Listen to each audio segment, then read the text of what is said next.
Hola, everyone. Here is me again, coming in a little late on my Ag Uncensored podcast with your lovely host, me, Nathan Politi. Um, I got a little trailer behind me. Got to move some stuff, but it is a Friday. I'm going to try to actually get this out today. The Memorial Day weekend kind of made a mess of timing with a slew of other things, but as life goes, I've never been really that consistent now, have I, with exactly when I put stuff out.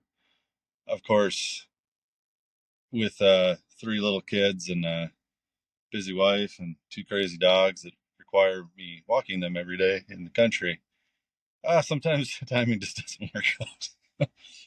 Anyways, so I actually recorded a different version earlier this week that kind of talked about, the latest fun acquisition uh, with Centera and what that all means, and then just generally talking about how that fits within how people are thinking about it. But other people talk about that. I don't want to talk about that. I'm kind of going to go off some things that I've had a lot of conversations in the last, oh gosh, I don't know, a long time, but definitely the last few weeks. As myself, even I'm kind of looking for shift, new, bigger adventure into some things, and that's there's a lot of ways to think about that. Don't worry, something will everyone will find out eventually, I guess, what that turns into. Um, but would love to talk to anybody that is curious on what it is too. So by all means, reach out. But with that and just some other kind of side calls about XYZ, I've I've been thinking a lot about how we get kind of past this phase of I will say there's a lull in AgTech software development. This is more my world. And while I was kind of highlighting it last week with kind of the toxic relationship that generally exists between AgTech and farmers, I started thinking, and then with other conversations, well, okay, it's accurate. How do we? Is there a good way to change that narrative in a more simplistic way? Because I look at the barriers, and there's always been these stupid frickin' barriers when it comes to people in ag using software. And here's the crux of the matter: agriculture wasn't built to manage software. Farming deals with getting in the dirt, touching, feeling things, smelling things, growing things, tasting things. Um, Computers don't do that. Apps don't do that.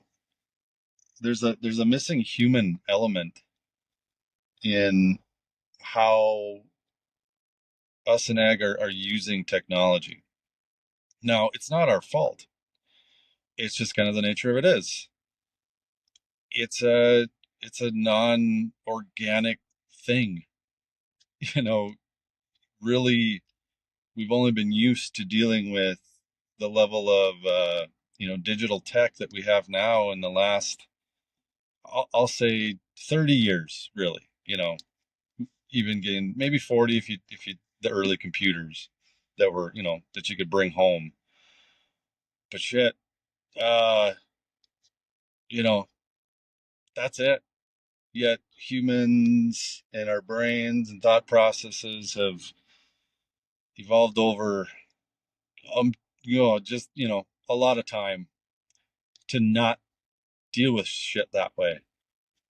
And that doesn't leave the psyche. That just doesn't leave your DNA.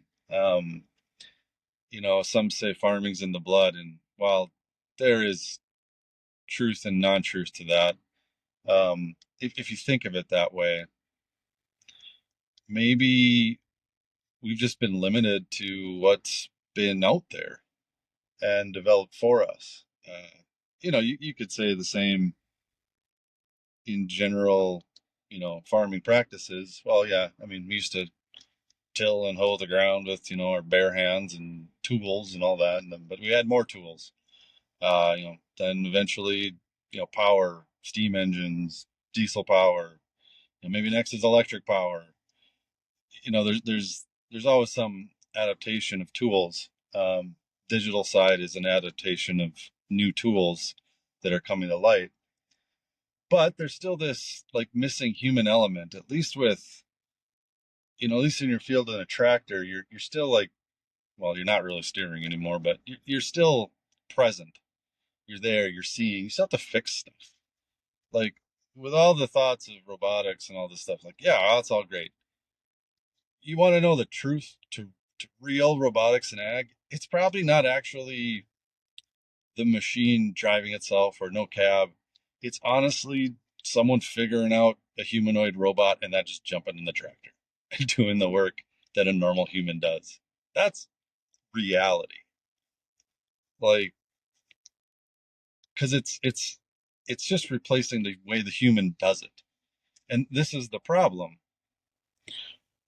Those are the things that are big. It's replacing those things that a human already just does as a human. Auto steer kicked off because of that.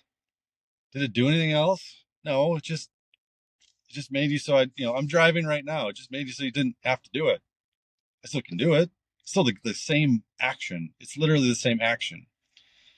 So then, you know, how do you do that on the digital aspect of ag and software and all that? Well, lo and behold, there is a new process that maybe makes it possible.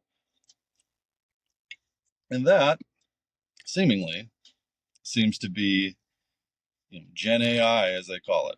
I Generative AI. I think that's the term for it. And then you get these LLMs, agentic, blah blah blah, and then there's other AI stuff. Yes, we all need to be careful on what it all means and how it forces us to do and think different ways. You know, let's just scratch the general idea of the fear of Terminator and beyond. Let's just say if it gets to that point, we're just all fucked anyway. So what does it matter? If we even got to that point, like logically as humans, where we let that happen to ourselves, guess what? It's our fault. We can't really blame the technology for taking us over. We did it to ourselves. These powerful leaders and big tech bros and whatever you want to call them. The money did it.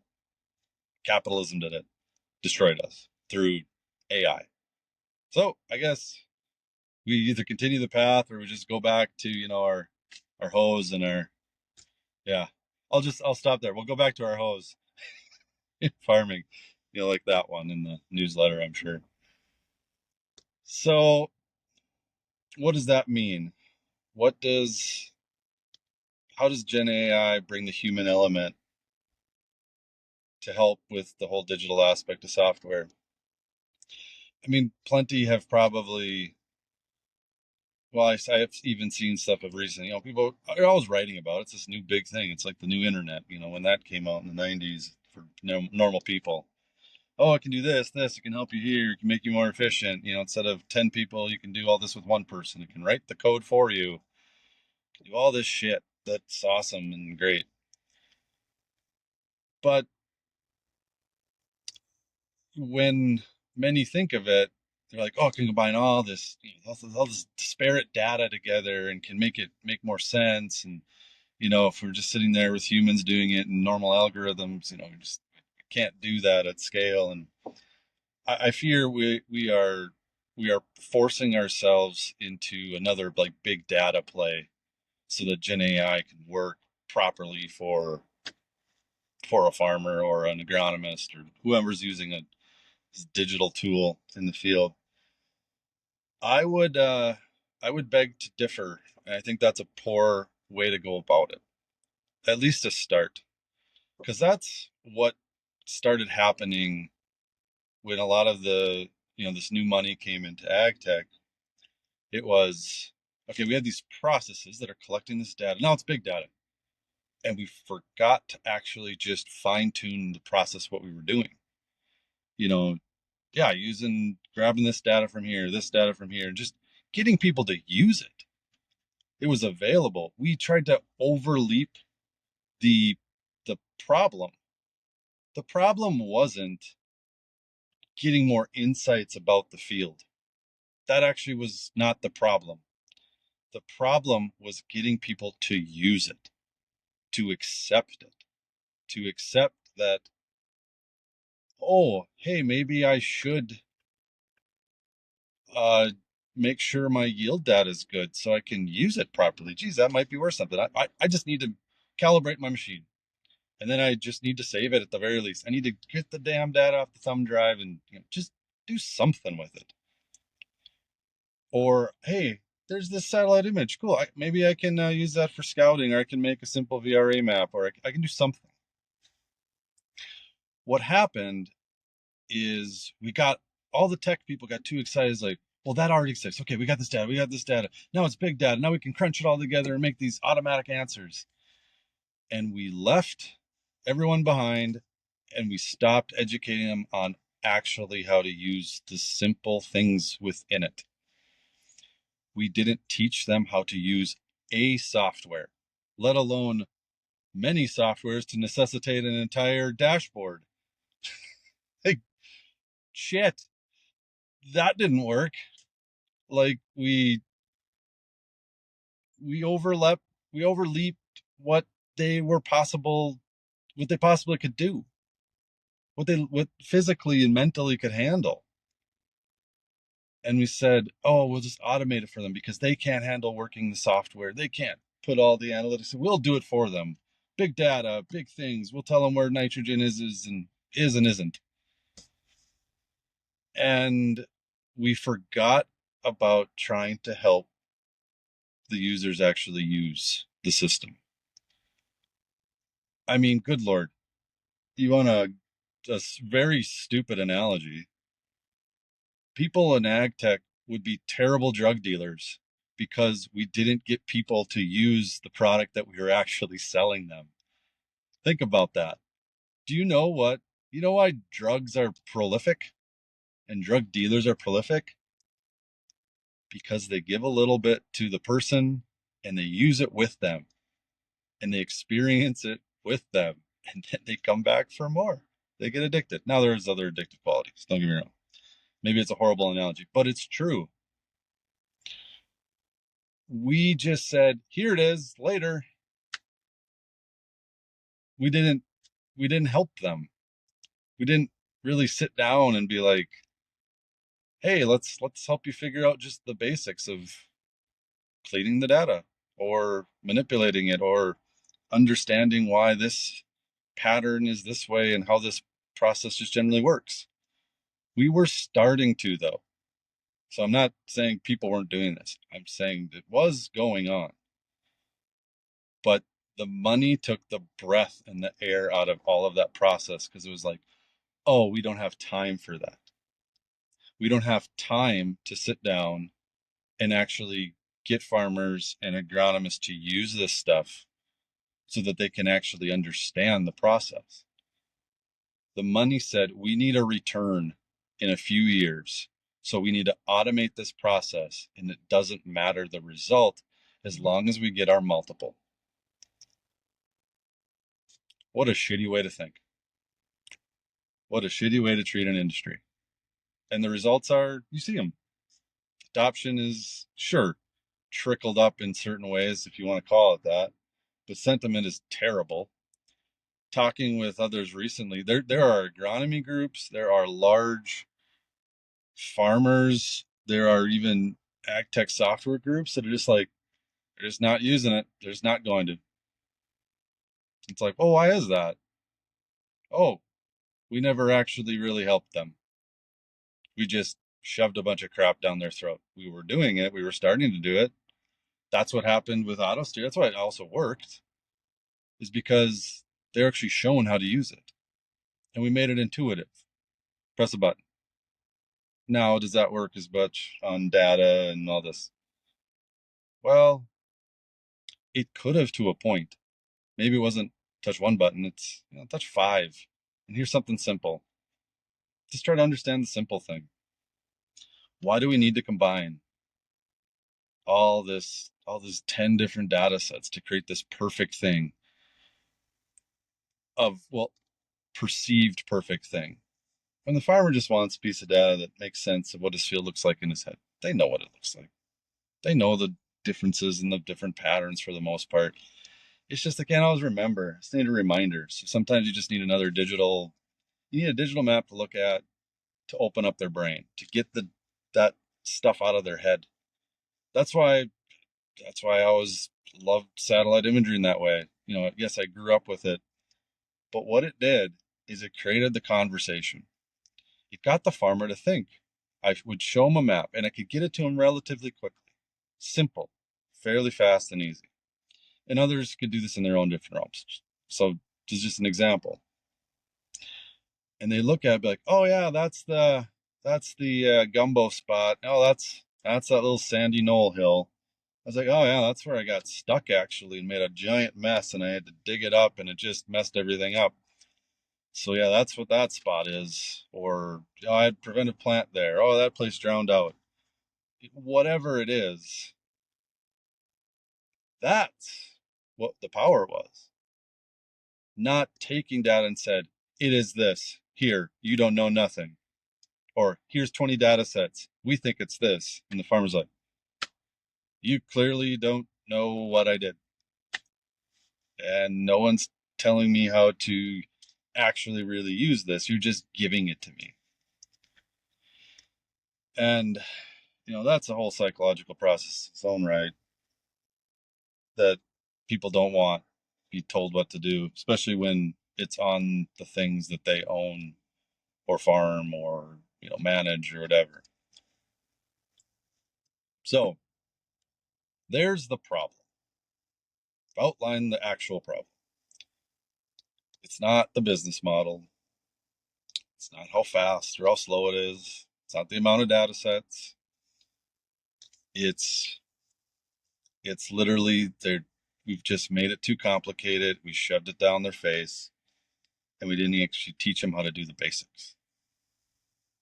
The only ones that got the basics were those top 5%ers, and they still like it, and then they've evolved to go a little further. But the rest just weren't properly educated, weren't properly vetted, weren't walked through the process well enough. And then now it's just there. And they're like, I'm not gonna do it. So how do we fix this problem? Money, marketing, advertising is not going to fix this problem. So can technology for technology's sake fix the problem? Well, I'm a little hopeful, more so than I've been in a while. For one, lessons have been learned and the mess of crazy money valuations, marketing tactics, ploys, all that bullshit, that's gone the wayside. The grifters have grifted and left for the most part. No one wants to grift in an industry where no one's giving it a lot of money. It's getting back to kind of just how ag works. It's like, trickle in, you figure it out. The people that actually know it will get the shit done. People like me, myself, people I've known that actually kind of get it.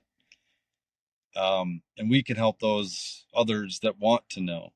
Just like I want to help farmers use this shit.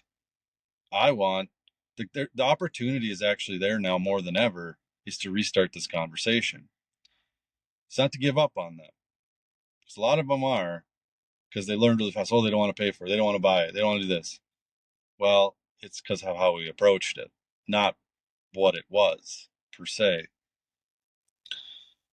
So now we get in this conundrum of what does that mean? Many have failed at going after farmers in various ways. And the people that support them.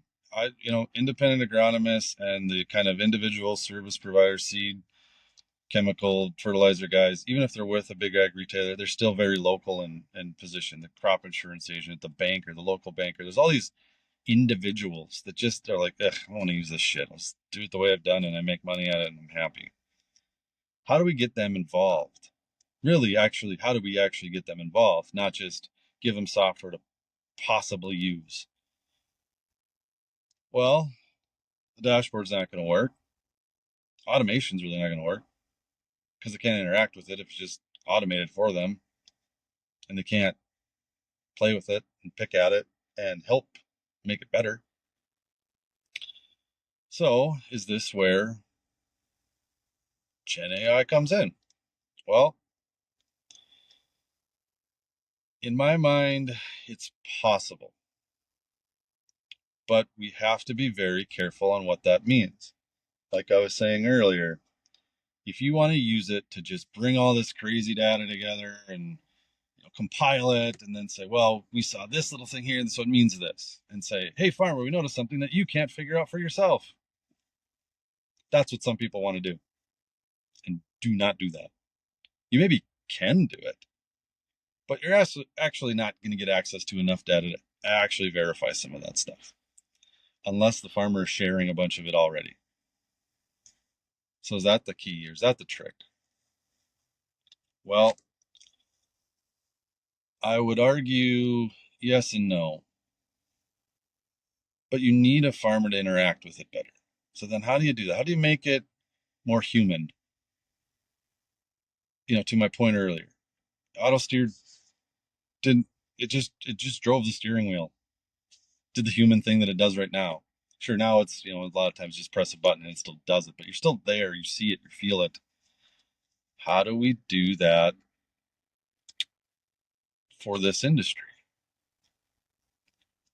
And to me, we have to leap backwards to the simple things, to the basic things. And that might just be playing with one piece of data. Maybe it's a yield data, as applied data, one image date from something. And, but then how do we interact with it? Hold that thought for a second. I gotta let my dogs in. Come on, pups.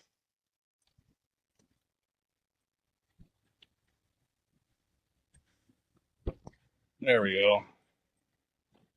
Might get a little panting in the background here now.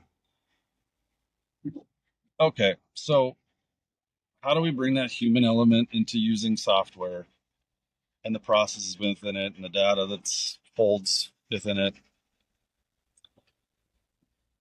There are very complex softwares out there that do a lot of things. Now, can we use GenAI to just tell it to do the things within the same frameworks of all the software works? When some of the softwares that ag retailers use in these large groups, whatever you want, there's only so many, for one. There really isn't a lot that are used on most acres. And you know what the sad truth is? People don't realize this. Investors don't realize this. Some of those groups might have 100 million acres under management or something, whatever made up number like that. And maybe they have 100 million acres in it. They might have 50,000 users, various organizations. Like 5% of people use it. They might have access to it. They maybe can use it. But you have 1% of them are power users, and the other 4% are just kind of, we use it because we have to, because it's in our job description, basically. All right. Well, could GenAI solve that by those other people making it more human?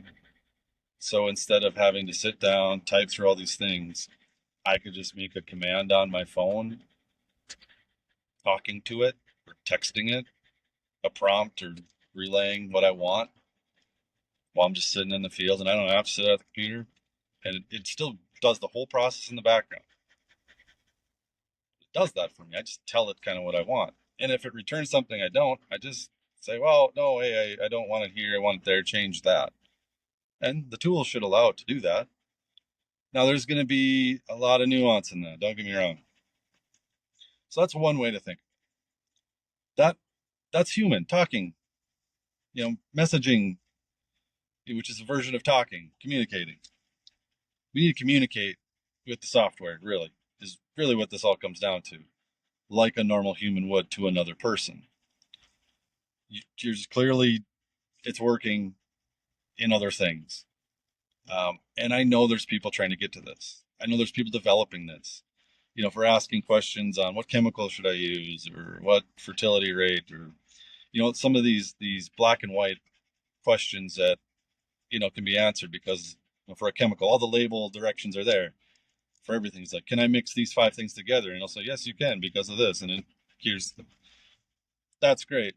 Can we get that done in the intuitive sense on these big softwares that are busy to get more usage out of the service providers? Well, maybe, but that's going to take some time. That's a little more complicated because there's a lot more stuff at play there, a lot more options, a lot more tools, a lot more functions. And then those systems are dealing with all these other data sets and these large things. And it's not that it couldn't maybe do it, it's that it might still be too much to get people to use it. So maybe we have to go backwards a little bit with the simple processes within it. Even the software systems that just do kind of one thing very well, there are a plethora of them. Pat myself on the back a little bit. And my dad's like, our stuff does satellite imagery well. Just that. We don't go anything too extreme. We don't do all these crazy, weird analytics. We just say, oh, here's the patterns. Here's the zones. You can edit and manipulate them. Make a prescription file if you want, or export it into another system with this file type, whatever. We just made the process of grabbing an image, looking at it, doing something with it easy. And some people like that. Some people want something way more complex and merging all these other data sets together, and they want perfection. They want engineering. They want to engineer the field, where most farmers are just like, I just want a simple answer and I want it to get it where I want to get it. And there's others that'll do this for yield or for financials. Well, yes, you can financial the crap out of a field with P&Ls and forecasts and whatever. Maybe a farmer just wants a simpler answer, be like, am I going to make money on this field if I'm doing XXXXX? If I do these things, am I actually going to make money at it? And the answer they want is yes, and by how much? That's all they want. Do they want to necessarily enter all those things and do all that? I mean, they will to an extent, but honestly, they'd probably just rather tell it. They'd probably just rather say, well, I got about $30 in this chemical, I got about 50 in this fertilizer, I got like 20 grand in equipment payments. That's how they'll talk.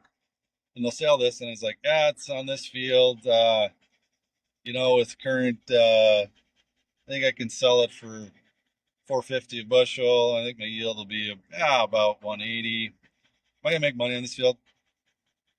That's what they want. Just want to ask that thing. They want to say those basic things, and they want to say if that's what will help you get an outcome. If I use my own example of, say, imagery, do they want to say go in there, find the date, see if it's good, all that? Not really. No. I mean, the process was built so they could, or large organizations could. Like I said, others have similar kind of ways of doing this, but in reality, what a farmer would want to be like, I'm in this field right now. Can I just see like the latest image and like give me another one to compare to from last week to this week? I actually don't even want to look at it. I just want to know if there's something that I should be worried about. There's like a real big change compared to even like other years. Is it growing normally? Are things progressing normally? Can you figure that out for me? And then it doesn't. It will look at past years automatically, and it will look through that, and then it'll see the most recent dates. And the ones that have no clouds or shadows in them, so it'll filter through all that without even asking a person, and it'll kind of just do that, and it'll say, "Yes, we do see an issue. Do you know?" And then, but it asks you a question back. Do you know what it could be? We don't know what it could be. We can't figure that out for you because we don't have enough information. Do you know what it could be? Like, oh yeah, I know I had to replant that area because there was frost damage, and so it's a little different pattern. And like, oh, that's very helpful. It's like if we exclude that area from, come back to chat. Everything looks fine. Um, Everything's probably just determined on weather from here. Well, should we let you know if we see anything weird? And the farmer will be like, yeah, that'd be cool. Just let me know if you see something odd. Okay, we'll get back to you when that happens. That's all they want to interact with. Now that takes a lot in the background, a lot of process. Don't get me wrong, it's nothing simple about that. There really isn't. But that's just the one process. Do you necessarily need a bunch of other data sets and crazy things to get to that answer in reality with the farmer? Not really. For the agronomist, we can do it simpler. If it's like with a yield file, be like, I apparently have this file in my John Deere or whatever their system, whatever. Can you just like help clean it up and then like give me a synopsis of what it's yielding where and why? Sure, I'll do that. Blah blah blah blah blah. Does its processing. Oh, we see that the middle of the field is pretty good except for this one spot. There's the edges seem off, but maybe that's because of compaction. Oh, and then there's these like drawn out areas there, but it looks like patterns of like where water's flowing from a trench or something. Like, and then the farmer's like, "Oh yeah, no, that's about how it is." It's like, "Does this look similar to other past yield data that I put in here?" It's like, "Yes, it does correlate." Does it correlate to some other data? Well, this one does and this one doesn't. Do you know why? Well, I think it was because of this. You're having a conversation. This is what I'm all getting to. That's maybe where GenAI can get into this and actually make the experience human and feel normal. And maybe it's through a text. Maybe it's through just like literally the software is texting back to you back and forth. It's alerting you when you need it to. Not an email prompt, not a little icon or notification necessarily. It just literally texts you. Like when someone texts you, you look at it and you're like, oh, I see it. You might ignore it, but at least you got it. Or it gave you a phone call maybe. Maybe some people want it that way. Like, just voice things that do that these days. This is all possible. This is also going to take some time and money and effort to do this. But here's maybe the crux of it. Stop developing all these new ways to do crazy analytics maybe within how a software works. And let's just solve like the simple thing. Like, oh, it's supposed to rain like 5 inches next week. How bad will that affect my field? Looking at past history of other data that I have imagery and weather or whatever. Is this going to affect me? What's happened before is like, well, typically when it's rained more, these areas drown out, and with the current prices of those years, you lost from that rain $50 an acre. But there wasn't much you could do about it except change your coverage options and insurance or plant less there. Well, you can't do that. So would you like me to make a plan for next year to remind you in January that you should put less seeds in these more risky areas? Yes, that'd be great. Remind me when that comes up. That's what they want. That's what they want. That's how you get adoption. That's how you get people to actually use the process. And it doesn't mean you have to rewrite what's there now or what's been developed. It means we just have to bring that process into how the functionality already works. And then sure, you slowly can add little things, add other little data things that bring a little more insight. But somewhat just make it so through a prompt, it can do what the current software just does, even if it's mundane.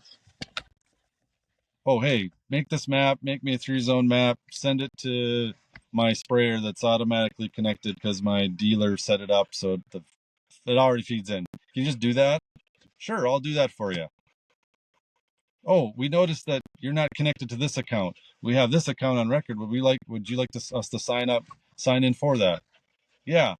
Oh, by the way, that costs another $100 each month, or it costs $50 for this field to do this process because of, just charges. It's like, would you like us to charge that to your business account? Yeah, I would like that. Or is there another way I could do it? It's like, well, we could do it in installments, whatever. That's it, basically. That's where I see the power to it. People aren't, yeah, some are going to use the 1%, 5% power users are going to use the software like they use the software because they're used to it.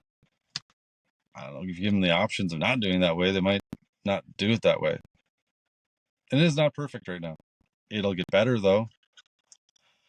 Now, what will be done with that data and all this? There's all these other great, giant existential questions here I cannot answer for you. Those are more philosophical. But this next generational thought process of software and get people to use it and actually use these tools probably involves making it more human. Make it more human. Use these things if you can. Try them out. Do what you can. If you don't, and you keep the old software, the old ways, well, it's not going to work. I know that's what I'm thinking of. I want to take the things that I've developed in the past and currently have, and I want to throw this other Gen AI stuff on it. It's like the process works. I don't have to really change that. I just need that. I need to be able to talk to it, to tell it something. Maybe eventually, because of that, I myself, not a programmer, can tell it what I want new in the software, and it just does it. The whole vibe coding thing, but like to another level. Like, God, we're probably not that far away from that. Especially the simpler the software it is. I don't know. Things to think about for a Friday. And I'm gonna plop this out there. I'm gonna try to just spit it out here generally fast. So, anyways, hopefully you read it. Hope you listen. Once again, I went a little long. A lot to talk about. Anyway, there's my one beautiful dog, Dauber. Buddy, do you want to get in the shot? Here. You're not gonna move, but people want to look at you too. Look at that beautiful face. That's Buddy. And I'm Nathan. We'll see you later.